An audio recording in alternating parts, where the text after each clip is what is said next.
If you've ever felt frustrated by these confusing English verbs, say, tell, speak, and talk, then this lesson is everything you need to get confident accuracy every time you use one of those confusing verb pairs.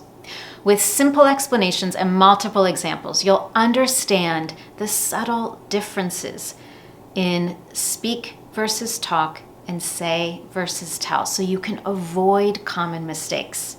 Plus, I have pop quizzes for you along the way to make sure you've got everything right.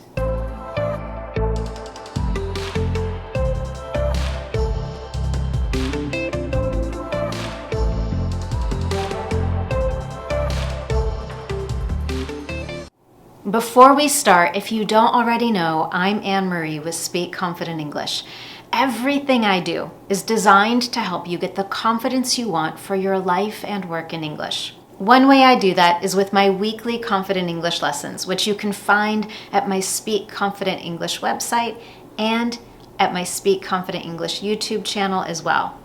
While you're watching this lesson, make sure you give it a thumbs up and subscribe to my YouTube channel so you never miss one of my Confident English lessons.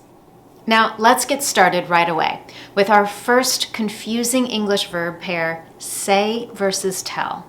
What makes these two verbs so frustrating is they are both used to talk about giving information to a person using words.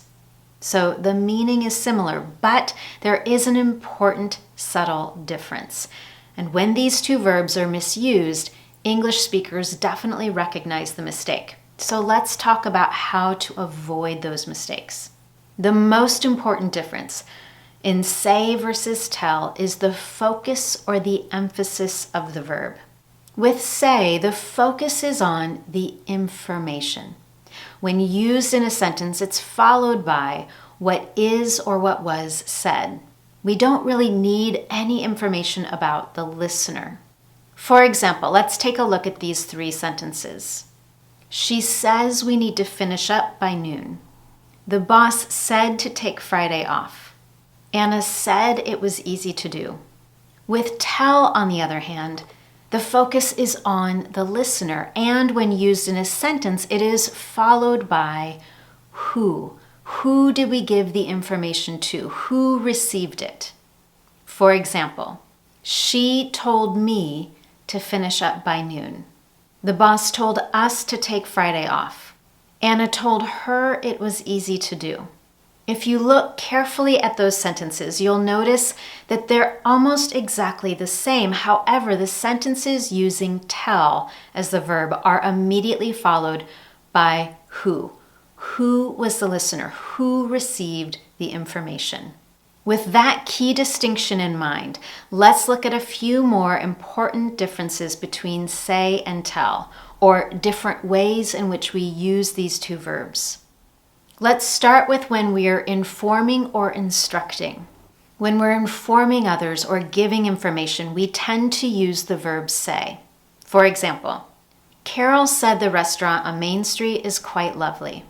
In addition to a person giving information, various mediums can give information as well. For example, a letter or a newspaper. The letter says there may be a disruption in the water supply for a few hours. The news says the Golden State Warriors might win the championship. When we're instructing, on the other hand, when we're actually telling someone what they should do or what we want them to do, we use the verb tell. And we identify the person instructed. For example, the supervisor told us to send him a copy before the meeting.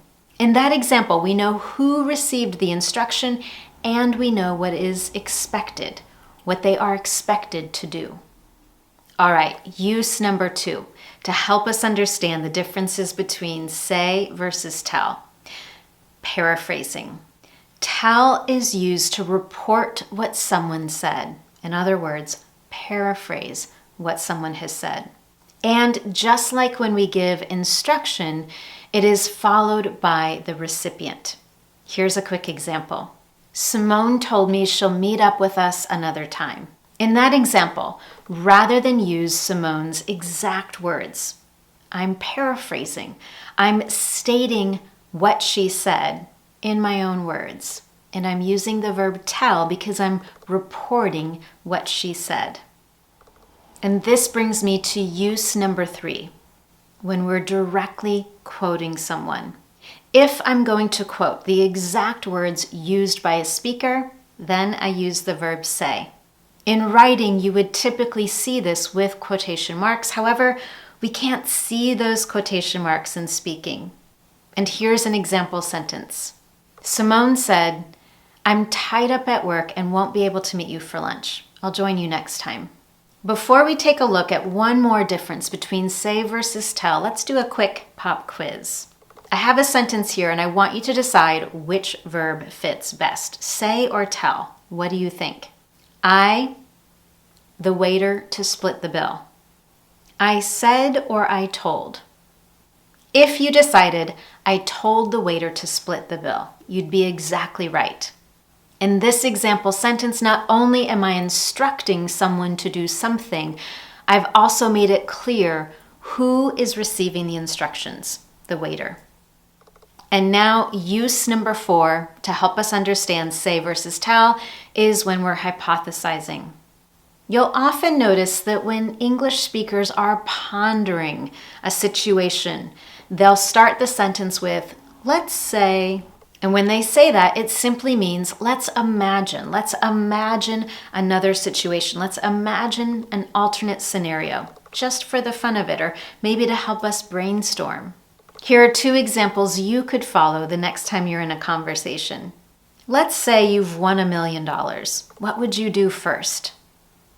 Number 2, let's say we do renovate the kitchen this summer. How should we start to budget for that? Okay, before we get into speak versus talk, let's talk about how you can practice these differences so you don't just learn them here in this video, but you actually remember them and use them automatically. My expertise is on spoken communication, how to develop true fluency and confidence, and that comes down to speaking practice. Whether it's with a friend, coworkers, a teacher, a group, a community group, or even a self-learning approach. If you want a simple approach that you can use on your own to get speaking practice, I recommend you visit my website and download my free How to Say What You Want training in English. In that training, I share the exact method that I use with my students to help them gain confidence in their speaking and be empowered to recognize mistakes and learn to avoid them in the future, such as learning to avoid making the mistakes between say and tell. So if you haven't downloaded that free training yet, I recommend that you do. And now let's get into the world of speak versus talk. Just like say and tell, these 2 verbs are very similar in meaning. However, there are 2 distinct differences. The first difference is that speak tends to be used when politeness and formality are required in a conversation, whereas talk tends to be used in conversations that are far more casual or informal. Let's take a look at 2 example sentences that are exactly the same with the exception of the verb to help us understand this difference between the feeling of formality versus informality. Sentence number 1. We spoke about the impact of our new media campaign in the meeting yesterday. Sentence 2. We talked about the impact of our new media campaign in the meeting yesterday. Both sentences are perfectly correct grammatically, and they have the same meaning. However, the first sentence sounds more formal. It feels cold and distant just because of the choice of the verb spoke. With friends, family, peers, coworkers, and clients, you're far more likely to hear the second sentence using the verb talk. We talked about the impact of our new media campaign. The reason for this is it is more casual in tone. It sounds friendlier and more approachable. Now, the second important distinction between speak and talk is that talk is used when referring to a conversation, A conversation implies that more than one person is involved, more than one person is speaking. The verb speak, on the other hand, tends to be used when there's an absence of that back and forth. Let's take a look at 5 specific uses to help us illustrate these differences between speak versus talk. And of course, I've got a pop quiz for you somewhere in there so that you can make sure you've got these right.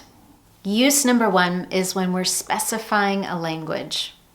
Anytime we refer to a language, we use the verb speak.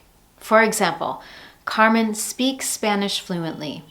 Or many women inside our Confident Women community speak more than 2 languages.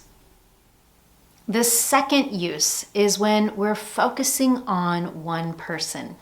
In other words, we're focused on the person producing words, not on a conversation, not in a discussion where multiple people are involved. For example, let's say you're making a phone call. The moment someone picks up on the other end, you might politely and formally say, "May I speak with Helen?" When we're making a polite request over the phone to talk with a specific person, you're likely to hear that expression, "May I speak with?" And later in the day, let's say you're having a meeting with your coworkers. In that discussion, you might say, "Earlier today, I spoke with Helen." And this brings me to use number 3, when having a conversation. When we're referring to a conversation in which 2 or more people are involved, we tend to use the verb talk. For example, my friends and I talked for hours over dinner. It was fantastic. Let's pause here for a moment. In the previous use, I highlighted using the verb speak. When making a request, for example, on the telephone, "May I speak with Helen?" or "I spoke with Helen earlier today." Those sentences are very polite and formal. I can also use the verb talk in those circumstances. If I'm referring to a conversation with one other person, I can use talk followed by to and the individual I talked to. For example, I talked to Maureen about the change in venue. Or, I talked to Helen on the phone today.